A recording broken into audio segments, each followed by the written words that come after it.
So welcome to the Department of English Literature and Creative Writing. I'm about to hand over to Terry, who will be giving a lecture on literary theory, an overview, and or possibly a retrospect, depending on how you view these things. And then we'll be having questions, at which point please do take part either using the chat bar or just raising an electronic hand.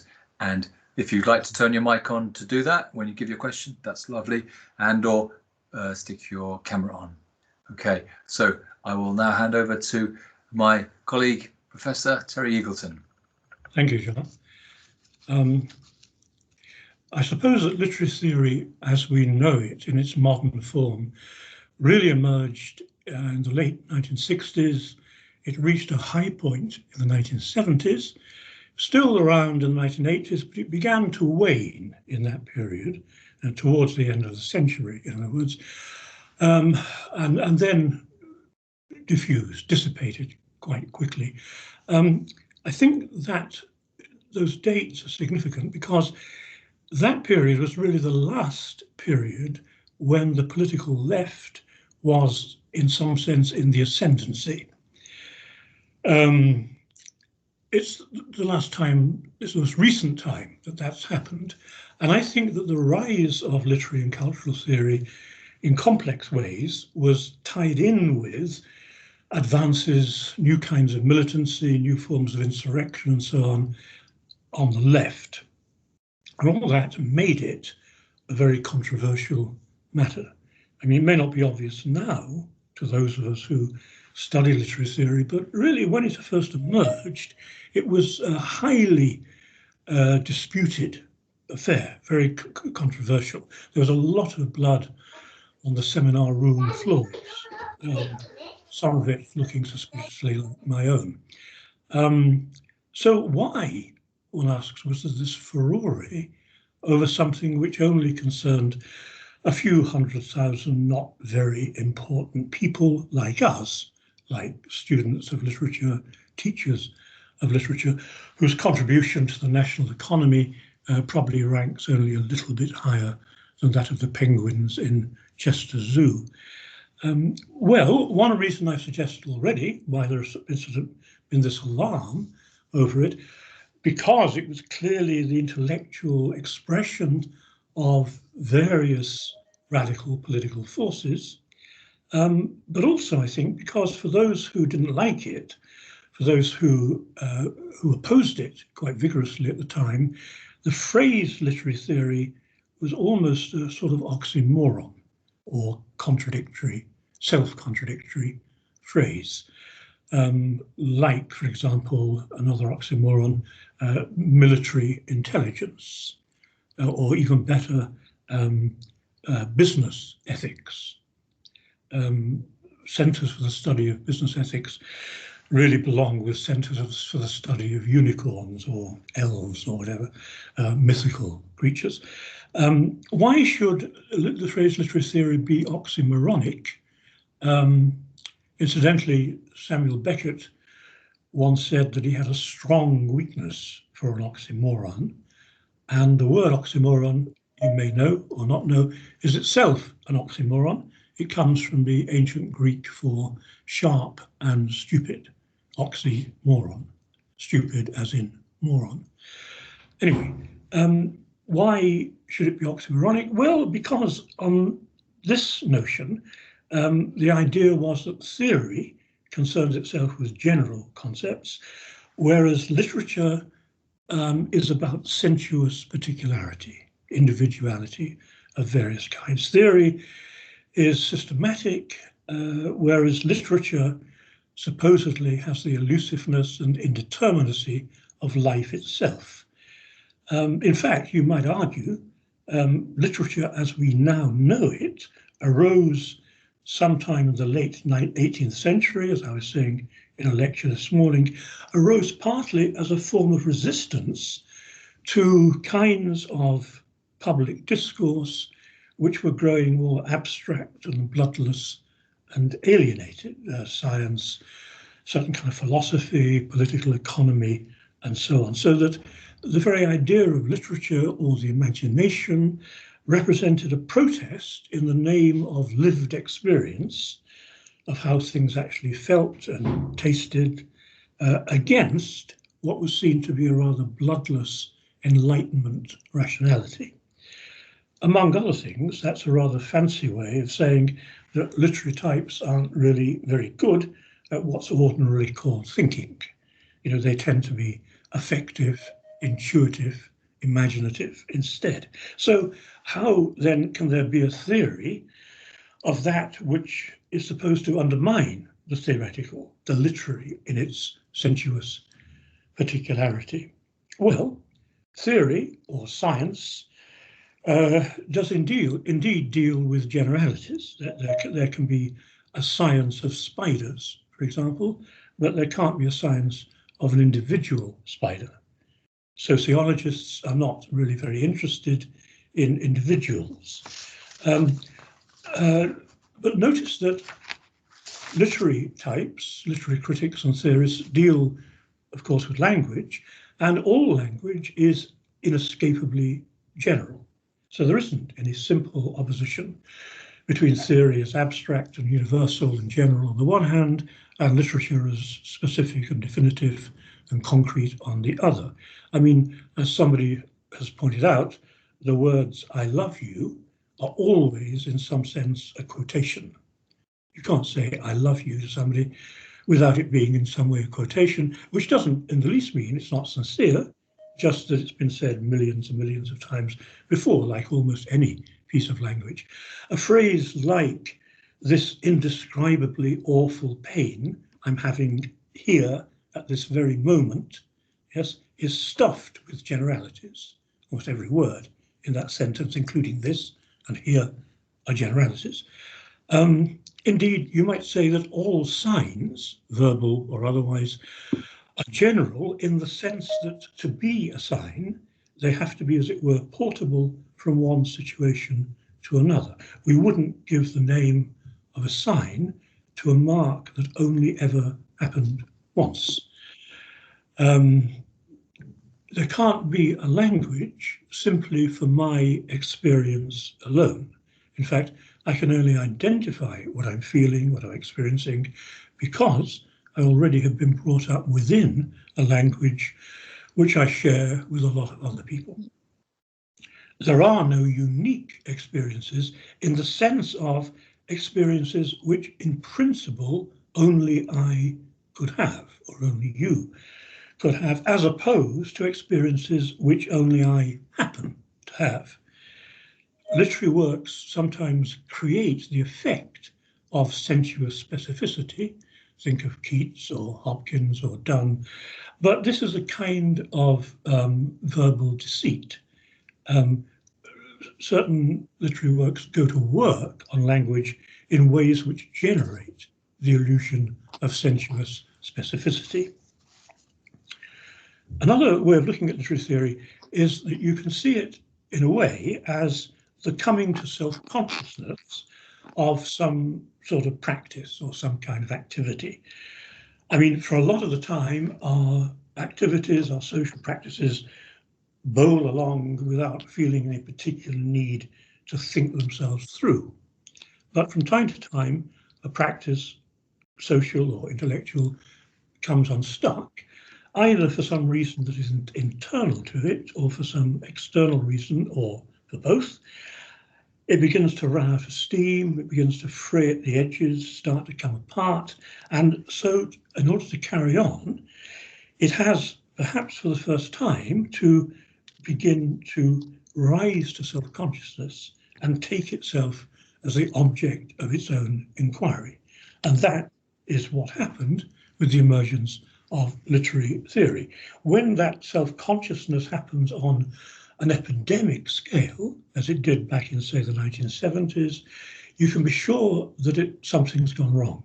You can be sure that that's a symptom, in the Freudian sense, which says, you know, dig here and you'll find that there's something awry, and the theory is simply, as it were, symptomatic of this fact. Theory then is a practice, an activity, which curves back upon itself, yes, and forces its assumptions to some extent out into the open. Now that's quite difficult and sort of in a way dangerous, because most of our activities depend upon a certain repression, yes, of what we're actually doing. I mean, like, you can only ride a bike if you don't really think too much about it.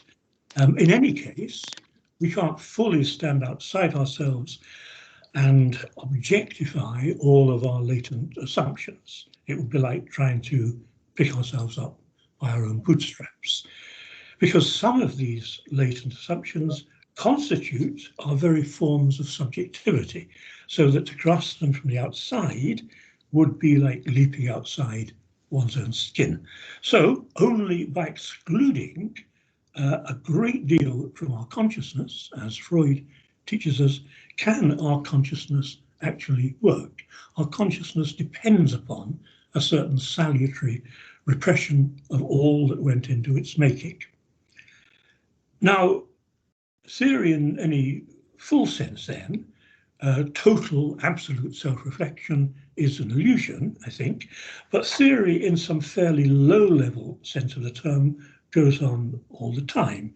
I mean, we unconsciously test hypotheses, in daily life, but when, as I say, theory with a very large T breaks out in a dramatic way, then you can be fairly sure that this is symptomatic of something that's gone wrong.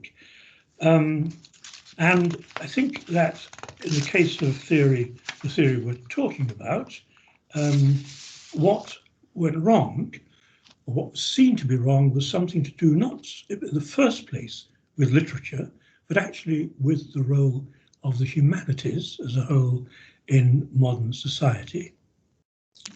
Note, incidentally, that this moment of thinking oneself through, theory, practices thinking themselves through, that we call theory, isn't at all necessarily radical in its effect. I mean, it may simply be a question of getting the practice in question back on rails, as it were, resolving a few problems and carrying on much as before.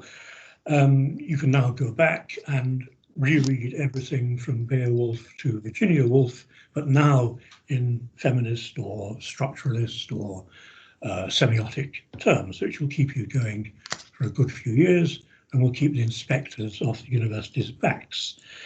Or the theory may indeed reveal that for some reason you simply can't carry on any longer in the way you were doing, and therefore you have to redefine and transform the whole territory.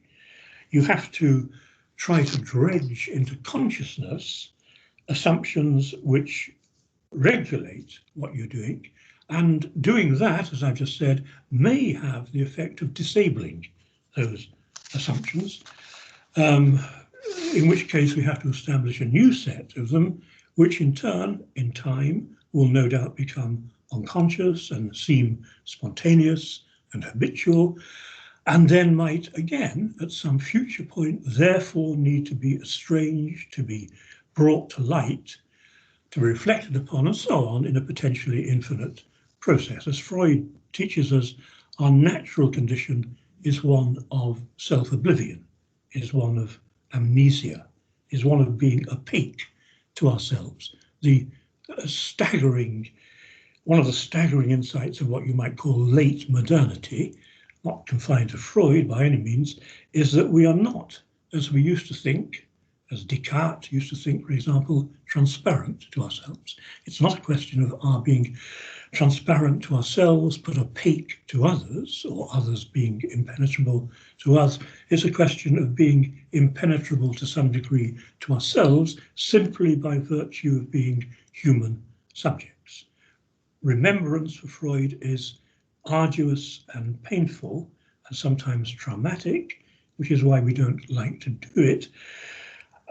Remembering is simply momentarily forgetting to forget, which is more of our natural state. Well, let me go back to the question of why this happened to literary criticism some time ago, literary theory being, as it were, literary criticism thinking itself through again. lots of answers to that, I think, but an important one, as I've just touched on, is because of a general crisis of the humanities at this time, back in the later decades of the last century. Literary theory in the modern form breaks out roughly in the late 1960s, at the time of the Vietnam War, of the civil rights movement in the States, of student insurgency in Europe, but also elsewhere in the world, and sizable increases in higher education. A newly heterogeneous, a newly mixed body of students were entering higher education who couldn't any longer be presumed to spontaneously share the assumptions of their teachers. A certain consensus on which education, I suppose, is built was crumbling away. Also, the humanities, which were considered to be, and this is a long tradition inherited from the early 19th century, to be the very model of disinterested inquiry, non-partisan, non-sectarian investigation, were unmasked in this very politically turbulent period as being either locked into various forms of military and political violence, with which, say, universities, laboratories were complicit, or floating somehow ineffectually above these things with nothing very significant to say about them. The 60s also, one reason for the student revolts in the late 1960s, which spread rapidly across the globe and sparked political protest elsewhere outside the university. That's very unusual. I mean, it's very rare that, as it were, campus uprisings then spread to wider non-academic institutions, but they did in this case. And one reason for those protests was that it was the very beginnings of the kind of managerial and technocratic transformations of universities which have now taken over our universities almost entirely. So that, you know, universities today are almost entirely service stations for the capitalist economy, and the humanities hang on by their fingernails, as it were, still raising the question of what they're doing around the place. And that, as I say, I think is the question which originally motivated the rise of literary theory. There's also the fact that in that period, the increasingly central role of popular culture in social life as a whole shook a rather cloistered academia to the core. The word culture could now no longer be confined to the classical and canonical and academic. It was the colour of everyday life. It was the taste, the feel of a society as a whole. So what I would argue is that theory, as we know it, springs not from so much a crisis in literature, you know, how many people are going to lose sleep over that, but from a much more fundamental interrogating of the role and function of the humanities in an advanced capitalist society in which they increasingly seemed either like simple window dressing, you know, or else, as I said before, actively complicit in various forms of deprivation and oppression beneath their air of disinterestedness. So what was at stake wasn't really just how to read Chaucer, or, you know, whether Ian Fleming should be up there with John Milton, but the nature and function of a humane discourse, or set of humane discourses, in a social order which tipped its hat, as it were, to such values, which needed them, as it were, as an ideal version of what those societies were about, but which had very little time for them in practice. So the phrase, I mean, I've been really using the phrase, the crisis of the humanities, or thinking about that. And one problem with that phrase is it's a cliche. I mean, how many books now bear that title? For example, crisis, the humanities, the late 18th and early 19th centuries were born in crisis. You know? They were born as an attempt to preserve certain creative, imaginative, affective, intuitive values, but increasingly in isolation for an emergent industrial capitalist society. Britain is the oldest capitalist society in the world, which seemed increasingly hostile to that kind of creativity in its everyday, pragmatic, utilitarian values. So the humanities were born in crisis. Crisis and the humanities were born at a stroke. They go together like ant and deck. And I say ant and deck just to show you that I'm not a stuffy, out-of-touch intellectual.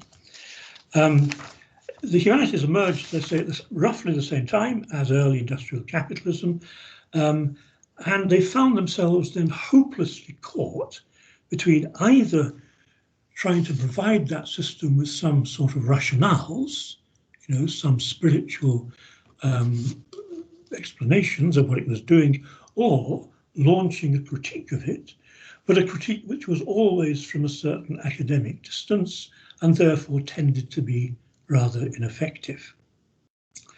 Now, by the mid-20th century, when certain kinds of theory began to emerge, this settlement was beginning to break down.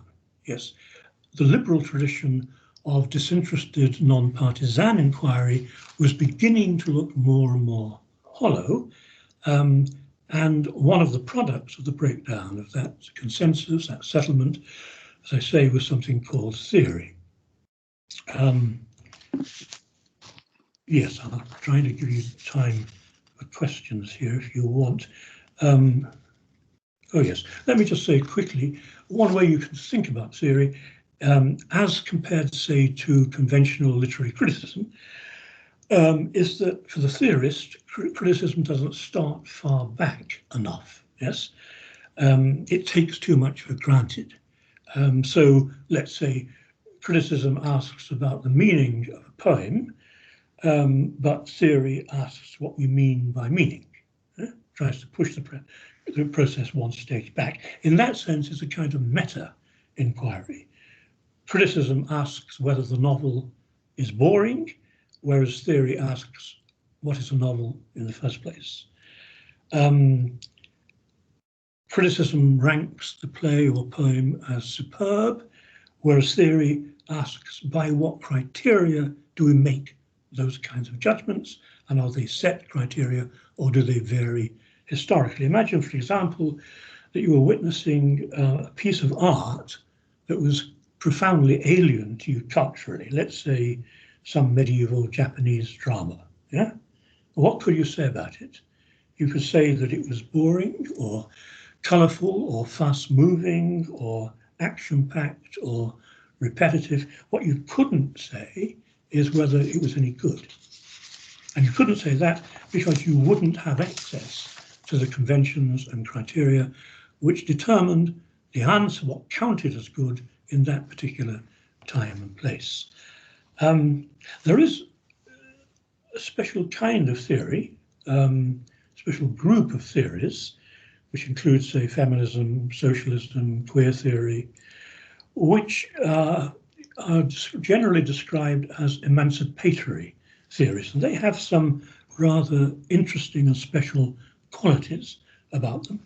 They actually blur the distinction between knowledge and practice, between knowing and doing, between describing a situation and prescribing some form of action, because what they involve is a sort of collective rewriting or redescribing of one situation, a redescription, a rewriting, which can then become an active force in transforming that situation.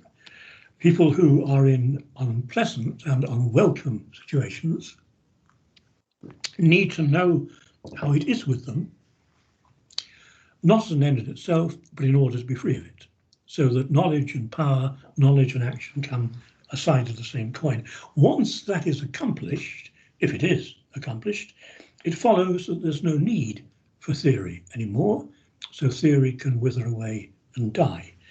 That means that that special class of theories we call emancipatory theories are self-abolishing. Their aim is to do themselves out of business by helping to bring about the conditions which will make them redundant. In that sense, being a feminist is not like being a phenomenologist or a semiotician. If there are still feminists around in 20 years' time, it will be an enormous pity. And I say that, I don't mean by that what the editor of the Daily Mail would mean.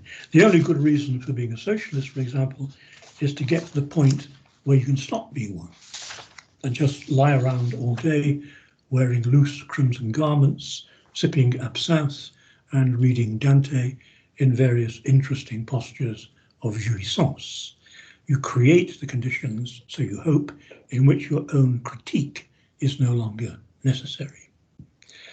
Let me just finish by saying that I began by saying that the emergence of modern theory is profoundly coupled with a widespread political crisis.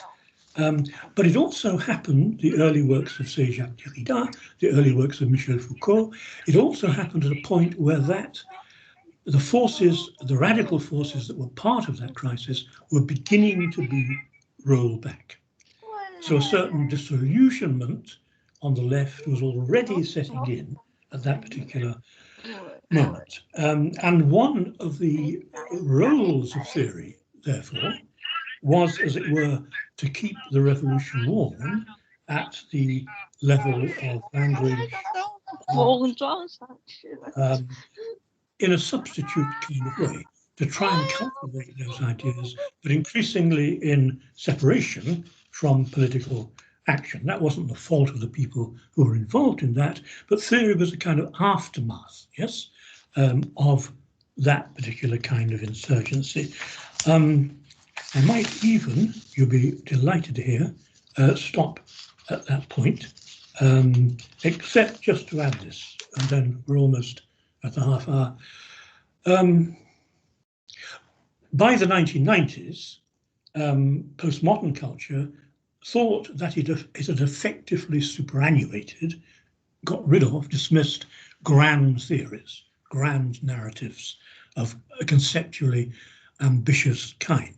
There was no need, it seemed, for them anymore. There was no need to think through Western civilization to its very foundations, as some theory had tried to do. You could get by, so it was thought, with a mixture of pragmatism, cultural relativism, anti-foundationalism, and a sort of rather complacent consecration of the status quo. That was the situation, I think, around the turn of the century. Theory was increasingly unfashionable in universities. A spirit of general anti-theoretical pragmatism, relativism had taken over postmodern culture as a whole. And then what happened? 2 aircraft slammed into the World Trade Center. And a whole new grand narrative, if you like, between a certain distorted reading of the Quran on the one hand and advanced capitalism on the other, broke out at just the time when some theorists in the West were rather smugly announcing the so-called end of history. But in a way, so theory in a sense was back on the agenda. That struggle was going clearly to set the political agenda for a long time into the present century. And West faced with an enemy which has no difficulty with the foundational or the metaphysical or the absolute, is now forced back upon a sort of pragmatism and relativism, which in the end really won't provide it, in my view, with the resources that it will need. Thank you for listening. If anybody wants to raise any startling, unanswerable questions, then please go ahead. Thank you, Terry. Yes, unanswerable or answerable. Now's a chance for anybody that wants to tap to either raise a hand, to indicate they want to offer a question, or alternatively to whack it into the chat bar. So I've got one hand here. I can't see who it is, but whoever's got their hand up, please turn your mic on and or your camera and fire away. Working. Hello. Hello. Yep. Yeah, we can see you and hear you. My name's Phoenix, and I'd just like to say that was really, really interesting because I've not been aware of this before. And could you possibly let me know, is there sort of a beginner's book to literary theory from this aspect? Well, there is. Sorry. Is it going to be recorded so I can look back at it? Well, there was a very fine and very brilliant book published about it many years ago. Very, very simple to read, startlingly illuminating, called Literary Theory: An Introduction, but the author's name escapes me. But actually, since my pioneering, unique contribution to the area, there have been umpteen books. Actually, I don't know how many of them are very good. But that book of mine, which is contains a bibliography at the end, which might guide you towards certain other works that might be useful to you. Thank you very much. That's all. Thank you, Phoenix.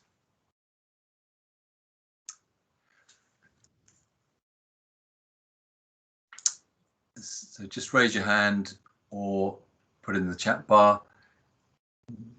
While we're waiting for a second question from the floor, as it were, let me ask Terry, you talked about the Twin Towers and the effect that had, as it were, on reigniting theory. Obviously, the theological seems to come back in the door. Some people say, aha, that's the point at which theory had its religious turn. What would you say to that? Yes, I think that's a good point, John. I mean, I think that it's interesting, isn't it, that since that moment, a lot has been recast in religious terms.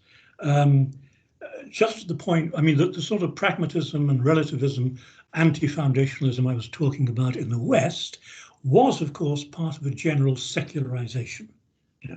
It was assumed rather smugly, I think, by the West that was the way things were globally. Yes. Okay. And then it became alarmingly, tragically clear that that wasn't the case. At the same time, very interestingly, in the first couple of decades of this century, a new kind of militant atheism has broken out in Western society. My old pal Christopher Hitchens, for example, is partly one of the authors of this, and also that man whose name I can never remember, but whose wife used to act in Doctor Who on television. An Oxford Don, I never remember his name.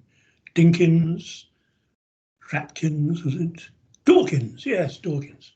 Richard Dawkins, whose brand of rather 19th century atheistic rationalism has become quite popular with some people. It is interesting, John, that that's an example of the West, as it were, being forced to argue about very fundamental values and not just take them for granted under the impact, under the pressure of an Islamic enemy. Thank you.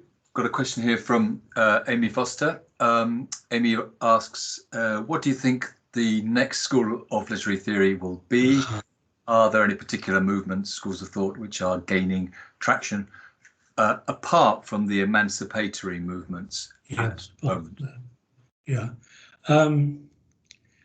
Yes, I quite often get this with a clairvoyant question, like Amy's just raised.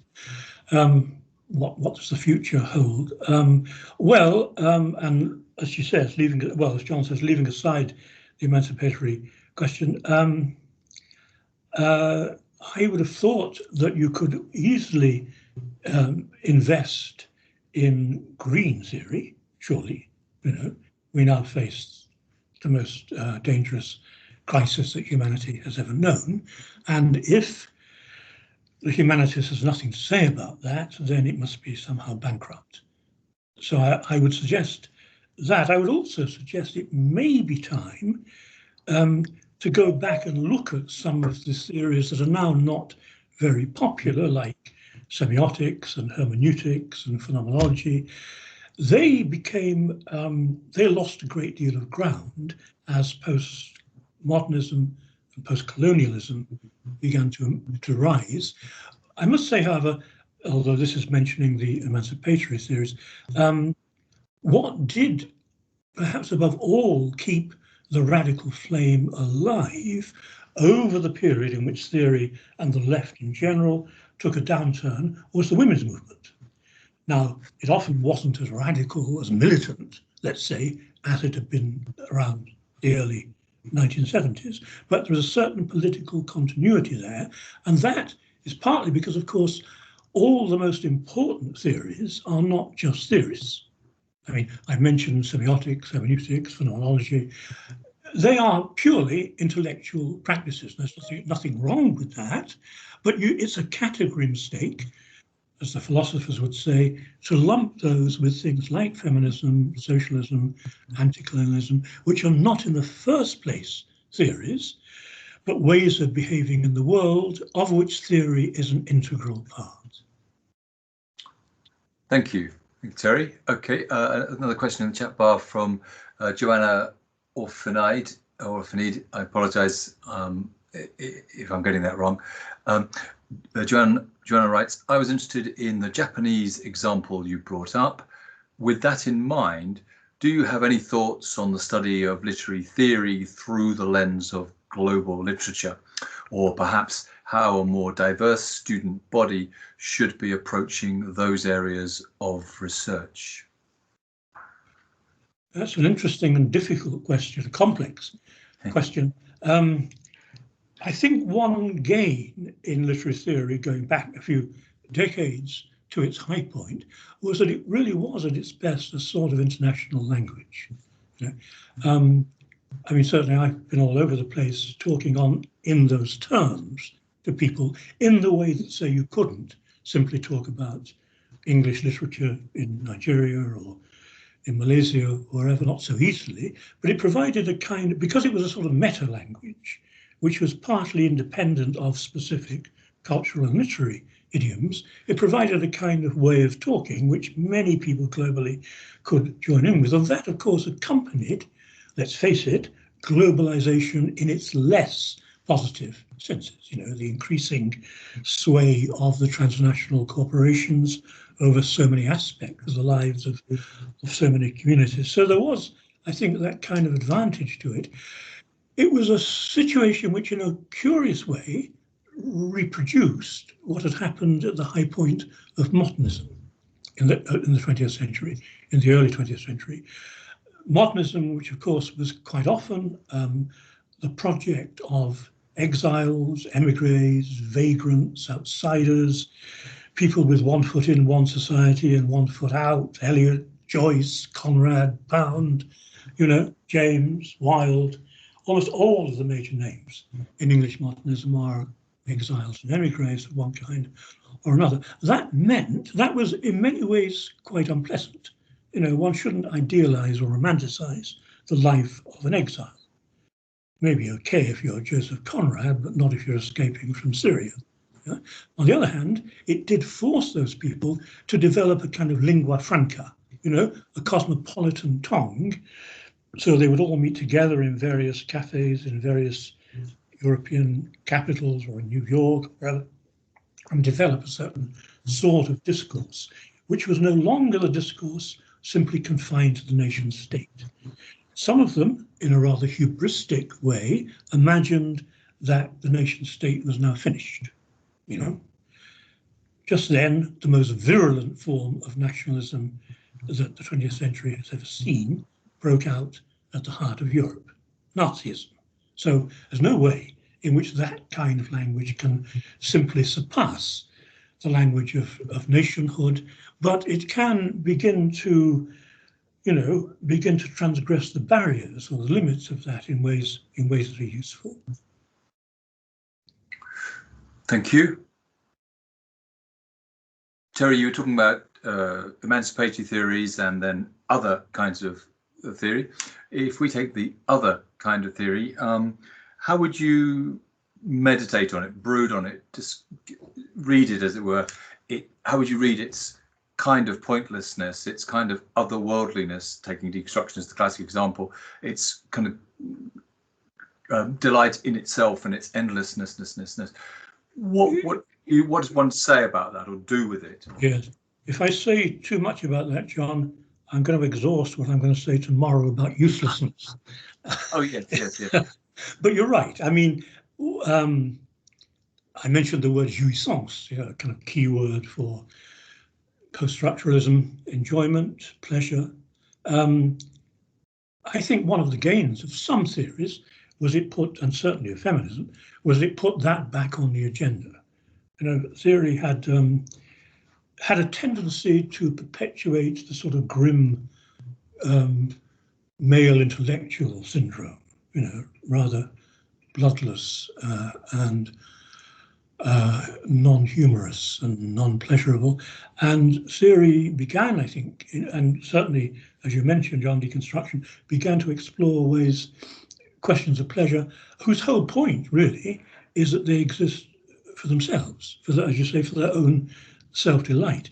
In that, theory was the inheritor of a long romantic tradition from the late 18th century throughout the 19th century, for which the importance of the point of the work of art was increasingly its pointlessness. In a society which was able to turn everything into cash value or into utility, art led a precarious existence as that one of the very few enclaves in social existence which was its own validation, which was an end in itself. So that the artwork which turns in upon itself and takes itself as its own subject matter is implicitly political. That's sometimes not understood by those who dismiss that as a mere aestheticism, but to do that is itself a gesture of rejection and denial, and much high modernism, think of Beckett, thrived on that situation. Thank you. Greg Clark asks, insightful talk. Thank you, Terry. Do you have any thoughts about literary theory being taught at secondary school? What would you say is the most important way in which young people 16 plus could have access to these theories? Well, I do have thoughts about that, Greg. And I actually, over the years, have had quite a bit of correspondence with say, sixth formers, even occasionally fifth formers, who had a genuine interest in literary theory and wanted, to ask certain questions about it. I think there are ways of teaching it at all kinds of levels. There's no one fixed way of doing it, just as there are ways of teaching, say, religion at different levels. There's a way appropriate for little children, and so on. That would be rather like the enterprising project that Jacques Derrida carried out, certain groups that he formed, which fought for the retention of the teaching of philosophy in French, in the lycée, in the French grammar school. Philosophy, of course, has a most distinguished and precious role to play in French culture, and that was being threatened, and there was a kind of defensive action which Jacques Derrida, I think, led, or was one of the leaders of it. I don't know the outcome exactly of it, but I think that would be an analogous situation, to encourage people, young people, whose assumptions perhaps are not yet so firmly fixed, as the academics who oppose literary theory had very fixed assumptions, who are still more fluid and flexible in that way. Perhaps that's a very productive level at which you can teach it. Thank you. Yeah, thank you. Grace, please. Or is it Nicola? Sorry, Nicola, Grace. Hi, yeah, it's Nicola. Nikki. Thanks, that was absolutely brilliant. I really enjoyed that. Thank you. And I was just wondering about the role of Marxist theory. If you could, are you still a Marxist, and what is the role of Marxism? Because I don't think you actually specifically mentioned Marxism in your talk. And there's a second part to the question, which is about what I've only recently kind of come across this term, but the fourth industrial revolution, about AI, about the the extent to which our lives, I think it's happening under our noses, really, that we are actually already, this fourth industrial revolution is already underway. So so what's the role of materialism and, Marxist theory? Yes. Only tiny questions, obviously, but thank you. If we have 3 days to talk about that, we should be doing pretty well. No, I didn't mention Marxism actually, but put it this way, in the period I was talking about, say around the late 60s, early 70s, of the left's ascendancy, there were a lot of people who were, if not, card-carrying Marxists, at least felt that that sort of discourse made sense of the world, just as one feels that, say, Darwinism makes some sense, even if you're not a specialist in it. That altered, of course, and the reason for that, I think, wasn't exactly that Marxism ceased to be true, or even that some of the people who abandoned it thought that it was no longer true. They thought it could no longer work. The forces opposing it were too strong. The labour movement was rolled back by the capitalist state, Margaret Thatcher, Ronald Reagan and their successors, and there was a deep disenchantment, which is to some degree reflected in certain aspects of postmodern culture. It wasn't that Marxism itself had, if the Marxist analysis of capitalism was true in 1973, then it's very likely that it was still true in 1983. But actually, increasing numbers of people had deserted that camp, not, as I say, I think, because they didn't believe it anymore, but because it's very hard to maintain a belief which you can't see coming to fruition. It takes a lot of faith and tenacity to do that. And a lot of people, therefore, abandoned it for sort of understandable reasons.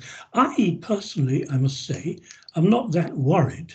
I don't lose that much sleep over whether people are Marxists or not. What I want people to be is socialists, and socialism includes a very varied range of beliefs, of which Marxism is one, a mainstream one, to be sure, but Marxism is a fairly technical discourse, What's important, I think, is to develop a critique of the situation that we're in globally, and Marxism has been a tremendous contributor to that. But I don't require that people sign on the dotted line as far as that goes, as long as they share that kind of critique.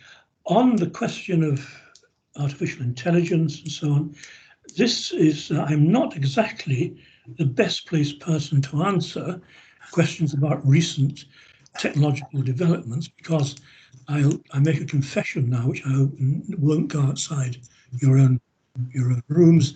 I've never sent an email in my life, so I'm not actually at the very cutting edge, the white heat of technology. I belong to that tiny persecuted minority of people who don't use the internet. Pretty soon they'll put us in freak shows, so that people can prod us to see if we're real. But let me put it this way, just one comment on that. The question of artificial intelligence is, of course, very deeply tied up with the intellectual level, theoretical level, with what some people call anti-humanism or post-humanism. Now, that is, I think, a matter of great theoretical and political importance, because most theory, as I say, has been about the humanities indirectly, and of course the humanities assume that there's some kind of value in the human. Some forms of post or anti-humanism don't make that assumption. So there's a very deep controversy going on there. Let me just make one point about that before closing. To think that there's value in the human doesn't entail believing that man, with a large M, is the lord of creation. Too many post-humanists and anti-humanists assume that those two things go together. That to see humanity as precious is to see it as unique and transcendent and superior to other species. Yeah, there is certainly a sense in which humanity has superior capacities to, say, badgers or goldfish. For example, we are so creative that we can actually create weapons of mass destruction. How clever of us. Badgers can't do that at all. So yes, we're certainly different in certain ways from the other animals, but not always by any means in ways that are to our advantage or in ways that are beneficial. So I think the question of humanism and anti-humanism needs rethinking as part of the AI question. Thank you, Terry. Got a question here from Laura, but Phoenix, his hand's been up for a while. Is that an old hand, Phoenix? Or if it's a new one, then please do fire away because it's been up for a while. Oh, thank you. Thank you for getting back. Okay, Laura, this asks, how can we reconcile a tragic humanism perspective with radical political action? Oh, very interesting question. I wish I knew the answer. Well, in a certain sense, I suppose I've been arguing in certain recent, stunningly brilliant books of mine. I recently, as Laura may know, published a book on tragedy, and before that a book on the idea of sacrifice called Radical Sacrifice. In a certain sense, those two things for me go very closely together. A tragic humanism means roughly the kind of affirmation of the human which can survive staring in the face the very worst of humanity. That's the only humanism for me that can have any value, as opposed to some rather cheap and glib assertion of the value of humanity, which hasn't been tested in the fire, in the crucible of tragedy. Tragedy asks the question, what, if anything, of the human survives the most traumatic forms of confrontation? Maybe in some cases nothing, but maybe in some cases, something comes through. Maybe there's a hint of a resurrection after the crucifixion, but unless you confront the fact of crucifixion, you sure aren't going to get to anything other than a kind of sham or bogus continuation of life. So that is also, for me, a way of describing radical action, because radical action involves a sort of self-dispossession. We are all deeply invested in our present selves and in the status quo, and we're being asked what is almost impossible, to leave that behind and to venture out into the unknown, into a future that nobody can pre-program or predict, for the sake of justice and freedom and equality. And that's a perilous thing to do, and it can have tragic consequences. We've seen that in the 20th century. But unless, I put it this way, if the situation we're in weren't as bad as it is globally, then we wouldn't need that radical level of self-dispossession. The fact that we need it is itself tragic. Would that we didn't. Would that we could put things to rights just by a bit of reform here and an application of a cosmetic there, but we can't. And a difference between, I think, radicals and others is the answer to the question how bad it is. We think it's pretty bad, and that's not pessimism, that's realism. Yeah, and therefore it demands a kind of breaking and remaking, both at the personal and at the political level, about which tragedy, as well as radical politics, have a great deal to say. Thank you, Laura. Thank you, Terry. Question here from Ted, as we hit with 5 minutes to go. What are your thoughts on post-critique in relation to what you've spoken about today? Yes, important point, I think, Ted. I have a lot of time for it because, as I said before, there was something about high theory, which was rather sort of grim and dire and intimidating, whereas post-critique, or some of it, is trying to put the enjoyment of reading, the pleasure of reading, the self-realizations involved in that back on the agenda. And I think that's fine. And that's an offshoot of feminism in a certain indirect way. I don't think, however, that one can superannuate, one can surpass critique. On the contrary, as I argued at the end of my remarks, in a certain sense it's more necessary than ever. But critique has always to combine itself with a more positive or utopian moment. Unless you have that utopian moment somehow included within the critique, you don't really know what you're criticizing in the name of. You're criticizing for criticism's sake. And post-critique can remind us very usefully, very valuably, of those moments of pleasure, moments of affirmation, which are not easily theorizable. I once heard Jagdevi Das say that he wasn't against dialectics, but he was interested in that which was non-dialectizable. Well, I think one could say the same in the case of critique and post-critique. Well, it's not against critique, but there's always that which there's a residue it tends to leave out. And the best of traditional literary criticism, however anti-theoretical it may be, is that it does in its own way savor that dimension of criticism. Thank you. We've very nearly run out of time, so I will thank everybody for their participation, whether that be through questions or otherwise, and we will, as you know, there's two more events, I think, yes, to go this week with Terry, so you'll find all those on the department website and or Eventbrite. So thank you very much for joining us, and have a very good day. Bye-bye.